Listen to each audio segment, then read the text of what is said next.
अच्छा सुनो, सब्सक्राइब करते वक्त ना घंटी बजा देना ताकि जब मैं ऑनलाइन आऊँ तो तुम्हारे फोन की भी नमस्कार दोस्तों, आप सभी का स्वागत है हमारे YouTube चैनल पर। तो आज हम बात करेंगे डीएलएड चतुर्थ सेमेस्टर 2020 9 नवंबर 2020 पूरा प्रश्न पत्र हल। जी हाँ दोस्तों, शैक्षिक प्रबंधन एवं प्रशासन वर्ष 2020।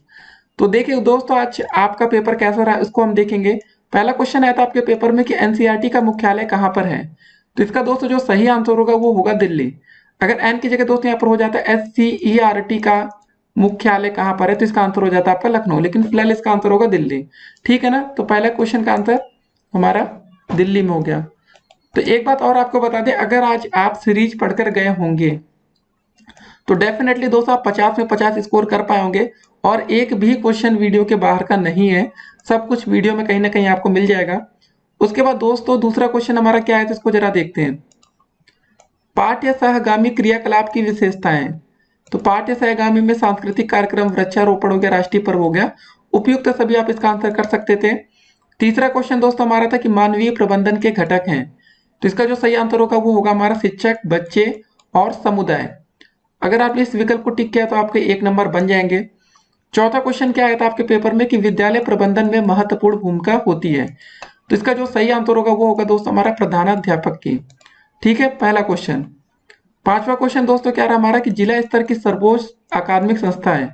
ये क्वेश्चन पहले भी आया था, तो इसका जो सही आंसर होगा वो होगा डायट। तो जिला स्तर पर फिलहाल दोस्तों आपका डायट होता है। तो छठा क्वेश्चन दोस्तों भी हम देखेंगे, उससे पहले सातवां क्वेश्चन देख लेते हैं। राज्य हिंदी संस्थान कहाँ पर स्थित है। तो इसका जो सही आंसर होगा वो होगा हमारा वाराणसी में। फिर आठवां क्वेश्चन आपके पेपर में आया था कि NIOS की स्थापना हुई थी। तो इसका जो सही आंसर होगा 1989 में। जी हाँ दोस्तों, NIOS डीएलएड वाला काफी मुद्दा गरमाया था। अगर आपने इस क्वेश्चन को पढ़ा होगा तो डेफिनेटली आप 1 नंबर स्कोर किए होंगे। फिर ये क्वेश्चन दोस्तों काफी विवाद में था कि सूचना का अधिकार विधेयक लोकसभा में कब लाया गया। दो चीजें होती हैं दोस्तों, कोई विधेयक आता है उसके बाद वो पारित होता है। ठीक है ना, पहले आता है तब पारित होता है। तो बच्चे कंफ्यूजन में थे कि सर 2004 तो नहीं होगा, लेकिन इसका जो सही आंसर होगा दिसंबर 2005। कुछ महीने लग जाते हैं दोस्तों, पहले विधेयक आता है उसके बाद वो पास किया जाता है। तो ये सब बातें थी, तो लेकिन सही आंसर 2005 वाला ही है। अगला क्वेश्चन आता है दोस्तों कि भारत की प्रथम मनोविज्ञानशाला स्थित है। तो आपने दोस्तों अगर देखा होगा इंटरनेट पर तो कुछ और दिख रहा होगा, ये 4 विकल्प आपको नहीं दिख रहे होंगे। अगर आपने सीरीज के माध्यम से पढ़ाई की होगी तो इसका जो सही आंसर आपको मिलेगा वहां पर लिखा था इलाहाबाद, अब नाम बदल गया, इसका हो गया प्रयागराज। 11 नंबर क्वेश्चन दोस्तों आया था कि आपका कि बाल गणना पंजिका है। तो ये दोस्तों सिंपल सी बात हो जाएगी, विद्यालय अभिलेख हो जाएगा और तो कुछ होगा नहीं। यहाँ पर जो आप देख रहे हैं आर्थिक अभिलेख ये सब तो है नहीं। अब 12 नंबर क्वेश्चन थोड़ा विवाद वाला हो सकता है कि प्राकृतिक आपदाएं कितने प्रकार की होती है। क्वेश्चन दोस्तों यहाँ पर ये होना चाहिए कि हमारी आपदाएं कितने प्रकार की होती हैं, इतना खाली होता ना ग्रीन वाला। तो इसका जो आंसर होता है वो होता है दोस्तों हमारा दो। आपदाएं आपकी 2 प्रकार की होती है, प्राकृतिक और मानवीकृत। लेकिन दोस्तों अब यहाँ पर क्वेश्चन ये था कि प्राकृतिक आपदाएं कितने प्रकार की होती हैं। आप देखिए प्राकृतिक आपदा की बात करें तो प्राकृतिक आपदा में 1-2 आपदाएं तो आती नहीं है। हिमस्खलन, भूकंप हो गया, लहर हो गया, ठीक है, भूस्खलन एवं मिट्टी का बहाव, ज्वालामुखी विस्फोट, बाढ़ हो गया। मतलब दोस्तों कितनी लंबी लिस्ट है। तो इसका जो सही आंसर होना चाहिए फिलहाल हम कहेंगे कि मैक्सिमम के साथ दोस्तों हमें जाना चाहिए। ठीक है, 6 के साथ या 5, 4 जो भी दोस्तों। फिलहाल अब देखिए यहाँ पर तो कुछ है नहीं, क्योंकि प्राकृतिक आपदाएं बहुत ज्यादा प्रकार की होती है, ऐसा तो है नहीं 1-2 प्रकार की होती है। अगर 1-2 प्रकार की होती है तो आप उसको बता पाते, लेकिन अगर ये क्वेश्चन होता कि आपदाएं कितने प्रकार की होती हैं तो इसका आंसर होता दोस्तों हमारा दूसरा विकल्प 2 वाला। तो प्राकृतिक आपदाओं की लिस्ट काफी लंबी है। और ये क्वेश्चन देखिए आपके अति लघु उत्तरीय में भी पूछा गया था। तो कहाँ गया दोस्तों, इसको जरा हम आपके सामने रखते हैं। देखिए 22 नंबर क्वेश्चन कि प्राकृतिक आपदाओं के आपको नाम बताने हैं।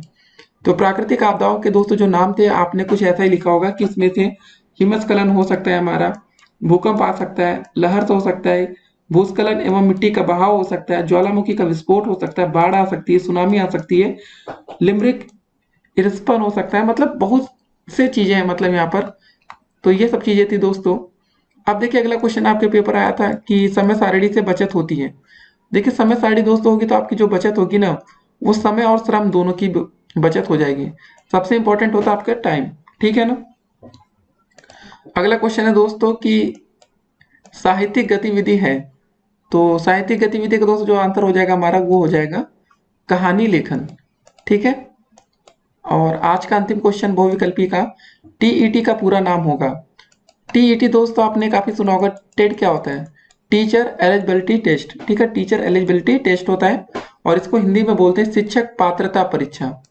ठीक है, कुछ बच्चे कंफ्यूज हो गए होंगे, यार शिक्षक योग्यता तो नहीं होगा, शिक्षक और कुछ तो नहीं हो जाएगा, लेकिन जो इसका सही आंसर है गाइस वो शिक्षक पात्रता परीक्षा है। काफी बार आपने इसका नाम सुना होगा। अगर आपने इसको भी गलत कर दिया तो फिर थोड़ी सी और आपको तैयारी की जरूरत है। भले पेपर आपका बहुत ही आसान था लेकिन तैयारी करनी पड़ेगी। जी हाँ दोस्तों, बिल्कुल आसान क्वेश्चन को आप गलत नहीं कर सकते ऐसे पेपर में। उसके बाद देखिए, उसके बाद जो आपके अतिरिक्त उत्तरीय प्रश्न आए थे, ये देखिए संस्थागत नियोजन का शाब्दिक अर्थ बताना, समुदाय से क्या समझते हैं।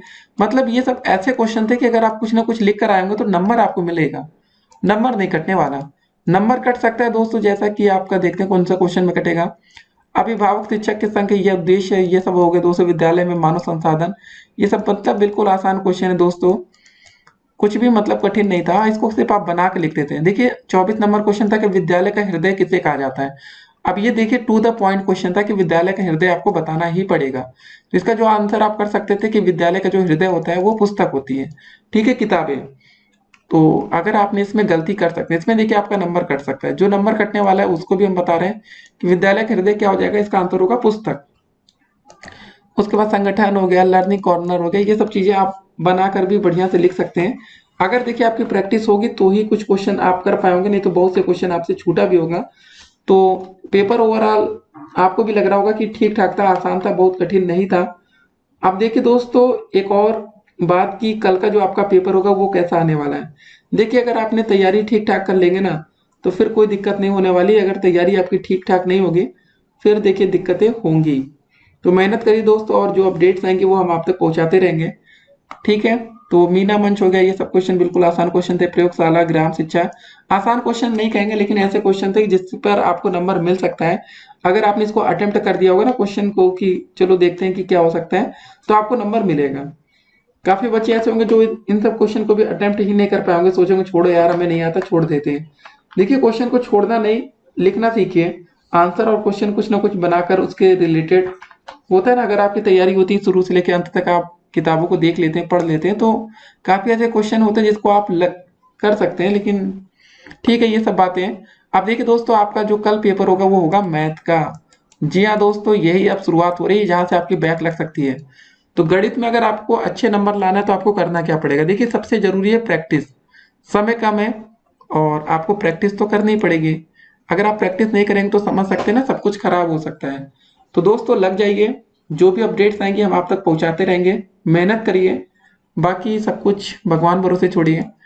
तो गाइस आज कितने नंबर आ रहे हैं आप लोग कमेंट करके बताइएगा। एक क्वेश्चन हमने छोड़ा था, तो ये क्वेश्चन दोस्तों मैं आपके लिए छोड़ा था कि समस्या समाधान का प्रमुख अंग है शिक्षण प्रक्रिया, निर्णय, अनुशासन या अधिगम। जी हाँ दोस्तों, सारे क्वेश्चन बता दिए। क्वेश्चन हमें देखते हैं कि आप लोग ने क्या टिक किया है। ठीक है, इसका दोस्तों जो आंसर होगा हमें कमेंट बॉक्स में नीचे लिंक देंगे, वेबसाइट के माध्यम से आप आंसर पा सकते हैं। बाकी ओवरऑल ये क्वेश्चन बहुत ही आसान है, इसका आंसर तो आप चुटकियों में कर दिए, लेकिन फिर भी आपके मन में क्रियोसिटी जरूर होगी, यार इसका आंसर क्या हो सकता है, कठिन होगा, क्या होगा। देखिए एक बात और है, जब आप 50 नंबर का पेपर कर रहे हो तो इसको जरा देख लिया करिए निर्देश में क्या लिखा है।